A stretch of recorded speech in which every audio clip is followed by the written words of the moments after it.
வணக்கம்ங்க.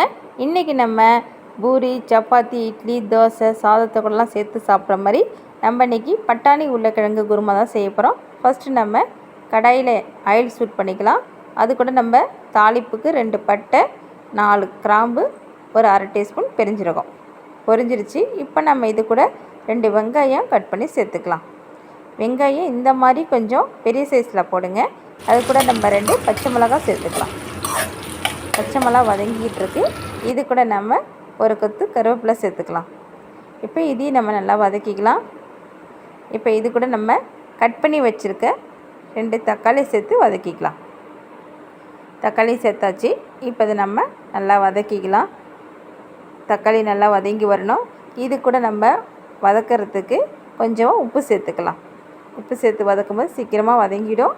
ஒரு அரை டீஸ்பூன் மஞ்சள்தூளும் சேர்த்துக்கலாம். இப்போ நல்லா வதக்கி விடுங்க. நல்லா வதங்கிட்டோம். 1 டீஸ்பூன் மிளகாய்த்தூள் சேர்த்துக்கலாம். 1 டீஸ்பூன் கரம் மசாலா சேர்த்துக்கலாம். இப்போ மசாலா சேர்த்துட்டோம். நல்லா வதக்கி விடுங்க. எண்ணெயில் நல்லா வதங்கி வரட்டும். இது கூட நான் உருளைக்கிழங்கு தோல் நீக்கிட்டு கட் பண்ணி வச்சுருக்கேன். அதையும் நம்ம சேர்த்துக்கலாம். இந்த மாதிரி உருளைக்கிழங்கு நம்ம கொஞ்சம் பெரிய பீஸாக போடும்போது சாப்பிட்றதுக்கு நல்லாயிருக்கும். இப்போ இது நல்லா வதக்கி விட்டுடலாம். நான் இன்றைக்கி பட்டாணி, காஞ்ச பட்டாணி தான் ஊற வச்சு வேக வச்சு வச்சுருக்கேன். இப்போ அதையும் நம்ம சேர்த்துக்கலாம். சேர்த்து நல்லா மிக்ஸ் பண்ணிக்கலாம். நல்லா மிக்ஸ் பண்ணிவிட்டு இதுக்கு நம்ம தேவையான அளவு தண்ணி சேர்க்கணும். இப்போ பாருங்கள், நல்லா கலந்து விட்டாச்சு. இப்போ நம்ம தண்ணி தேவையான அளவு சேர்த்தாச்சு. நல்லா மிக்ஸ் பண்ணி விட்டுட்டு உப்பு கொஞ்சம் சேர்த்துங்க. சேர்த்துட்டு கொதிக்கிட்டோம். நம்ம இப்போ பாருங்கள், இதுக்கு நம்ம தேங்காய் அரைக்கணும்.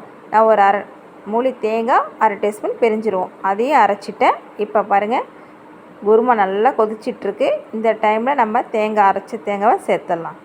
சேர்த்துட்டு நல்லா கலந்து விடுங்க. இப்போ பாருங்கள், ஒரு 10 நிமிஷத்துக்கு நல்லா கொதிக்கிட்டோம். கொதித்ததும் நமக்கு குருமா ரெடி ஆகிடும். அவ்வளோதாங்க, சீக்கிரம் செஞ்சிடலாம். இப்போ பாருங்கள், எல்லாத்தையும் நம்ம நல்லா மிக்ஸ் பண்ணி கலந்து விட்டுட்டோம். இப்போ பாருங்கள், நமக்கு உருளைக்கிழங்கு நல்லா வெந்துருச்சு.